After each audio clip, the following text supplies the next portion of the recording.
الرحمن الرحیم۔ تمام دیکھنے اور سننے والوں کو میری طرف سے السلام علیکم۔ سب سے پہلے جناب بڑی خبر آج کے دن کی 4 ماہ 14 دن کے بعد ایک اللہ تعالیٰ نے خوشخبری دی ہے پاکستانی عوام کو۔ 40 لاکھ لوگوں کی آواز عمران ریاض خان، اس کے متعلق میاں علی اشفاق صاحب نے اپنے ٹویٹ کے اندر بتایا اور شکر ادا کیا اللہ تعالیٰ کے کہ عمران ریاض خان صاحب بحکم خدا بندی وہ خیر و عافیت سے گھر پہنچ گئے ہیں۔ جس طرح کی ان کے متعلق خبریں پھیلائی جا رہی تھی، ان کو 11 مئی کو گرفتار کیا گیا تھا اور آج کے دن تک آپ اگر گن لیں تو تقریباً 4 ماہ اور 14 دن کے قریب بنتے ہیں جی۔ 4 ماہ 14 دن تک وہ کہاں رہے، کیسے رہے، کیا ان کے ساتھ بیتی، یہ ایک داستان ہے جی، ایک کتاب ہے، ایک کہانی ہے، وہ کبھی کھلے گی۔ لیکن ابھی حالات و واقعات جو ہیں ان کے تحت آپ کو یہ خبر دے رہا ہوں جی کہ عمران ریاض خان صاحب کے گھر والوں نے اس بات کی تصدیق کر دی ہے۔ 5:13 پر صبح سیالکوٹ پولیس نے جناب اپنا سوشل میڈیا پر ایک پیغام جو ہے وہ ٹویٹ کیا یا جو بھی انہوں نے کیا، اس کے تحت انہوں نے یہ بتایا کہ عمران ریاض خان صاحب بازیاب ہو گئے جی، بازیاب ہو گئے۔ اور اس کے اوپر پھر پنجاب جو پولیس ہے اس نے اپنا رد عمل دیتے ہوئے کہا جی کہ ہاں جی ان کو بازیاب کروا لیا گیا۔ اب سوال یہ پیدا ہوتا ہے جی کہ ان کو بازیاب کہاں سے کروایا گیا، ان کو بازیاب کس نے کروایا، کون سی ٹیم گئی، کس طریقے سے انہوں نے جناب سارا پروسیجر کیا، کیوں یہ گزشتہ 2 ماہ سے تو تقریباً 2-2.5 ماہ سے تو اسی طرح چل رہا تھا کہ عدالت کے اندر آتے تھے 10 دن 15 دن 12 دن کا ٹائم، لیکن میاں علی اشفاق صاحب جو ہے ان کو کوئی تسلی تھی، ان کے متعلق کچھ ایویڈنس ان کے پاس موجود تھے جس کی وجہ سے وہ تسلی کے اندر تھے، ورنہ سوشل میڈیا پر جس طرح کی گمراہ کن خبریں پھیلائی گئیں اور اس کے متعلق عمران خان صاحب نے بھی بہت دفعہ اپنے خدشات کا اظہار کیا۔ چلو شکر کرنا چاہیے ایک عمران خان یعنی عمران ریاض خان وہ بازیاب ہو کر 4 ماہ 14 دن کے بعد اپنے گھر پہنچا، اپنے بچوں کے پاس پہنچا، اپنے والد محترم کے پاس پہنچا جس نے معزز ہائی کورٹ لاہور کے اندر یہ کہا تھا کہ میری غلطی ہے کہ میں نے اپنے بچوں کا سچ بولنا سکھایا، اور سچ کی سزا اس نے 4 ماہ 14 دن تک جیل کاٹ کر یا نظر بند رہ کے یا اغوا کار جو لے گئے تھے ان کے قبضے کے اندر گزارے ہیں۔ وہ کس طرح سے گزارے، کس طرح سے ان کے حالات ہوں گے، یہ آنے والے وقتوں کے اندر وہ خود ہی کبھی کھولیں گے۔ ابھی فی الوقت تک کوئی ٹویٹ کوئی تصویر ان کی جاری نہیں کی گئی۔ ہاں اللہ تعالیٰ نے عمران ریاض خان صاحب کو ان کے گھر والوں کو یہ خوشیاں عطا کی ہیں۔ اسی طرح سے باقی جو لوگ جو ہیں نہ کردہ گناہوں کے اندر پھنسے ہوئے ہیں ان کو اللہ تعالیٰ بازیاب کروائے، ان کو معافی دلوائی جائے، اور جو پاکستان کے معافی دینے والے لوگ ہیں ان کو چاہیے کہ ان کے چھوٹے بچے عمار کا قصہ جو ہے اس کو ذہن کے اندر رکھا جائے۔ اسی طرح دوسرا بچہ جو بیمار ہو چکا ہے اور قریب المرگ ہے اس کے لیے دعا کریں، اللہ تعالیٰ اس کو صحت یابی عطا فرمائے۔ عمران ریاض خان صاحب کے بچوں نے جس طرح مشکل وقت گزارا، جس طریقے سے ان کی وائف نے صبر اور شکر کے ساتھ اللہ سے دعا کرتے ہوئے وہ وقت یہ سارا وقت 4 ماہ 14 دن کا گزارا، ان کے والد صاحب نے جو اور ان کی والدہ نے جس طریقے سے آنسو پی کر دل کے اندر دنیا کے سامنے مضبوطی کے ساتھ کھڑے رہے، عدالت کے اندر کھڑے رہے، اور میں یہاں پر میاں علی اشفاق صاحب کو بھی داد دیتا ہوں، اور اس کے علاوہ chief justice Lahore high court جناب امیر حسین بھٹی صاحب جو ہے ان کو بھی میں داد دیتا ہوں، جس فراست، جس عقل اور جس ذہانت کے ذریعے وہ کیس لے کر چلے ہیں۔ لیکن یہ گزشتہ جو سماعت ہوئی تھی اس پر chief justice Lahore high court جو ہے ان کا صبر کا پیمانہ لبریز ہو گیا تھا۔ انہوں نے کہا تھا کہ اب یہ آخری موقع ہے، اس کے بعد مزید کارروائی جو ہے وہ پھر عدالتی طور پر کی جائے گی، کیوں ان کے پاس ایویڈنس موجود تھے کہ وہ کہاں پر ہیں۔ پولیس والے جو ذرائع کے مطابق بتاتے ہیں کہ وہ جب عدالت کورٹ روم کے اندر بیان دیتے تھے وہ کچھ اور دیتے تھے، جب جناب چیف جسٹس صاحب کے چیمبر میں جاتے تھے تو وہاں جا کر کوئی صورتحال اور بتاتے تھے کہ سر ہمارا کوئی قصور نہیں ہے۔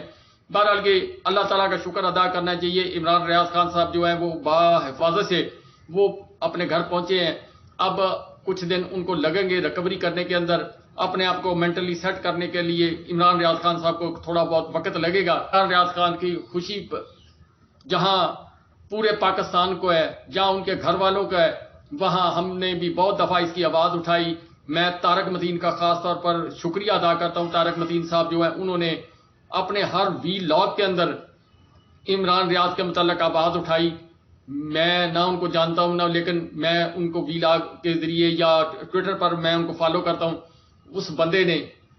جس طریقے سے آواز اٹھائی، لوگوں نے آواز اٹھائی، ان تمام لوگوں کا شکریہ جنہوں نے عمران ریاض کے لیے آواز کو زندہ رکھا. اور بالآخر 4 ماہ 14 دن کے بعد عمران ریاض خان اللہ پاک کی رحمت سے اپنے گھر پہنچ گئے.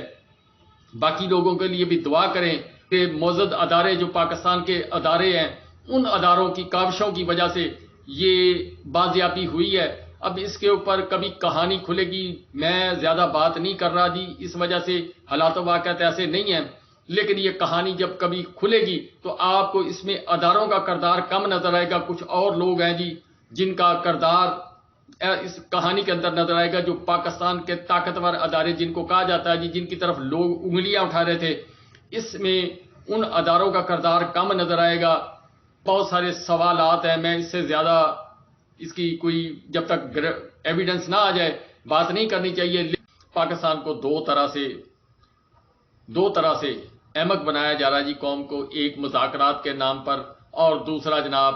بیرون ملک جو ڈیلز ہیں ان کے ذریعے پاکستان کو ایک خوفناک جو معاشی بحران ہے اس کی طرف دھکیلا جا رہا ہے.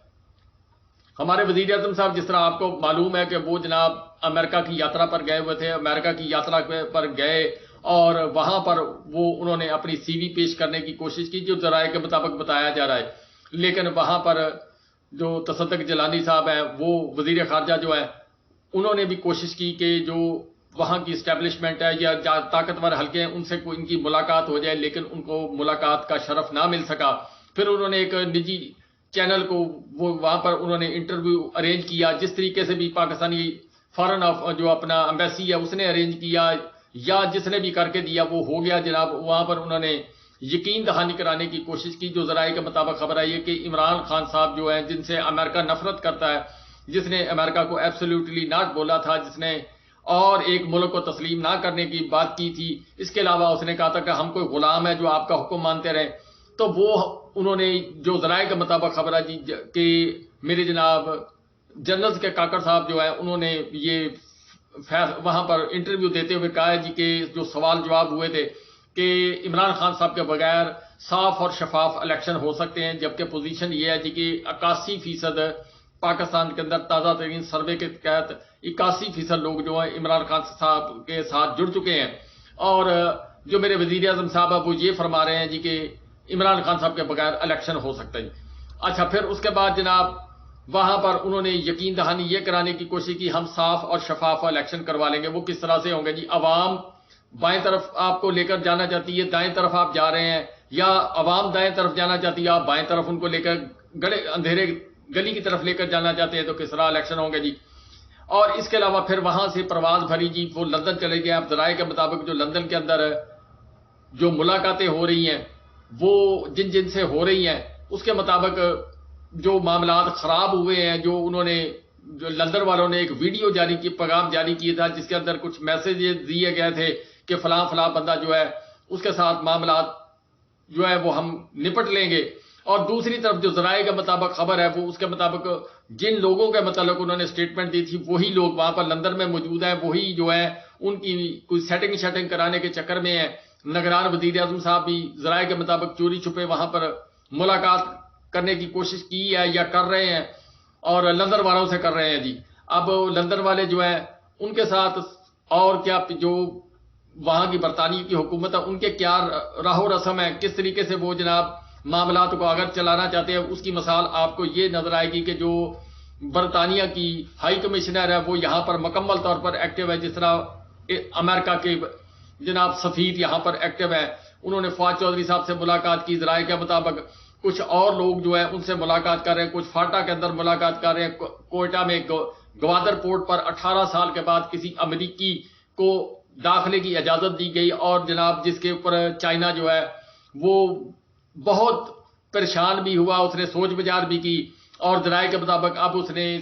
جو اس کا سی پیک ہے یعنی روڈ اینڈ بیلٹ انیشیٹو جو پروگرام ہے اس کے تحت انہوں نے جناب شام کو اس کے اندر شامل کیا ہے. اسی طرح پاکستان سے انہوں نے تھوڑا تھوڑا کنارہ کشی کرنی شروع کر دی ہے. افغانستان کے اوپر انہوں نے توجہ دینی شروع کر دی. افغانستان پر توجہ دینے کا مطلب ہے کہ پاکستان کے اندر جو پیسہ سرمایہ لگا ہوا ہے وہ ان کو ڈوبتا ہوا نظر آ رہا ہے، جس کی وجہ سے انہوں نے سیکنڈ آپشن کے طور پر وہاں پر کام کرنا شروع کر دیا ہے۔ گوادر پورٹ کا آئندہ مستقبل کیا ہوگا یہ چائنا فیصلہ کرے گا جی، یہ پیسے امریکہ دے گا یا چائنا جو ہے وہ اس کو لیز پر لے لے گا، جس طرح تائیوان کی اور سری لنکا کی بندرگاہیں جو ہیں وہ چائنا کے پاس گروی پڑی ہوئی ہیں اور چائنا وہاں پر اپنا راج کر رہا ہے۔ کیا آنے والے دنوں کے اندر گوادر پورٹ جو کبھی پاکستان کی ملکیت ہے وہ لیز پر چلی جائے گی جی اپنا اس کے پاس چائنا کے پاس، یا اس کے پیسے دینے پڑیں گے؟ اسی طرح جو ہم نے پیسے دبئی سے لیے ہیں اور پورٹ قاسم جو ہے وہ دبئی کو دے دیجیے ذرائع کے مطابق، اب اس کا معاملات جو ہے پاکستان کے معاشی حالات کو دیکھتے ہوئے وہ بھی لیز پر چلی جائے گی۔ پاکستان کے ایئرپورٹ جو ہیں وہ بھی لیز پر دیے گئے ہیں، کچھ دبئی کو دیے گئے، کچھ اور ملکوں کو دیے گئے ہیں۔ روز ویلٹ ہوٹل جو ہے امریکہ کا وہ بھی جناب کرائے پر دے دیا گیا ہے۔ ایک بلڈنگ جو ہے پاکستان کی امریکہ کے اندر وہ بھی کرائے پر دے دی گئی ہے۔ پی آئی اے جو ہے اس کو جان بوجھ کر جہازوں کو کھڑا کیا جا رہا ہے، کھڑا کر کے وہ مختلف ملکوں کے اندر جو ذرائع کے مطابق ان کو وہاں پر روکا جا رہا ہے کہ وہ جو ان کے کوئی معاملات ہوں گے جی کو کرائے گئے یا دوسرے تیسرے، وہ جو بہت سارے جہاز جو پی آئی اے کے اندر وہ رینٹ پہ ہیں، جس طرح پاکستان خود ایک رینٹ کار بنا ہوا ہے، رینٹ وزیر اعظم بنا ہوا ہے، رینٹ قانون بنا ہوا ہے، اور یہ ساری چیزیں جو ہیں یہ پاکستان کے اندر رینٹ عوام بنی ہوئی ہے، رینٹ مہنگائی بنی ہوئی ہے، یہ ساری چیزیں جو جمع تفریق کریں تو پاکستان بنتا ہے جی اس وقت جو موجودہ حالات چل رہے ہیں۔ دوسری طرف عمران خان صاحب کے ساتھ جو ملاقاتوں کا سلسلہ ہے وہ بھی چل رہا ہے جی، اور ادھر لندن کے اندر جس طرح میں نے بتایا جی وزیر اعظم صاحب جو ہے وہ ملاقاتیں کر رہے ہیں جی ان کے ساتھ، اور جن کو نواز شریف صاحب عبرت کا نشان بنانا چاہتے ہیں وہی ان کے جناب سہولت کاری کر رہے ہیں جو ذرائع کے مطابق خبریں آ رہی ہیں۔ اب کیا کھچڑی پک رہی یا کیا نہیں پک رہی یہ فیصلہ آپ لوگ کر سکتے ہیں جی، کہ یہ وہی مجھے چکر لگتا ہوا نظر آ رہا ہے جی جو پہلے تھا کہ گجرانوالہ سے چل کر سیالکوٹ، فیصل آباد، کراچی، کوئٹہ، پشاور، یہ ساری جگہ پر ایک بیانیہ بنایا گیا تھا کہ اس وقت جو جلسوں کے اندر تقریریں کی تھی کہ آپ سے حساب لیا جائے گا، وہ پھر حساب ایسا ہوا جی کہ وہ جس کی حکومت تھی وہ گرا دی گئی اور حساب لینے والوں کو لا کر اوپر مسلط کر دیا گیا، اور جس کے نتیجے میں آج پاکستان یہاں پر پہنچ گیا جی۔ اسی طرح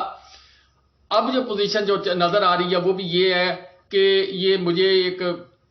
خواب لگتا ہے جی کہ وہ جی انہوں نے ایک پیغام دے دیا جس کی وجہ سے جناب کچھ ہلکے ناراض ہو گئے ہیں، جو کچھ جناب جو ہے وہ بہت غصے میں آ گئے ہیں۔ یہ مجھے وہی گجرانوالہ، وہی فیصل آباد، دھوبی گھاٹ، وہی کراچی کا جلسہ، وہی جناب کوئٹہ کا جلسہ مجھے ہوتا ہوا نظر آ رہا ہے۔ اس کے بعد معاملات ہینڈل کرنے کی کوشش کی گئی۔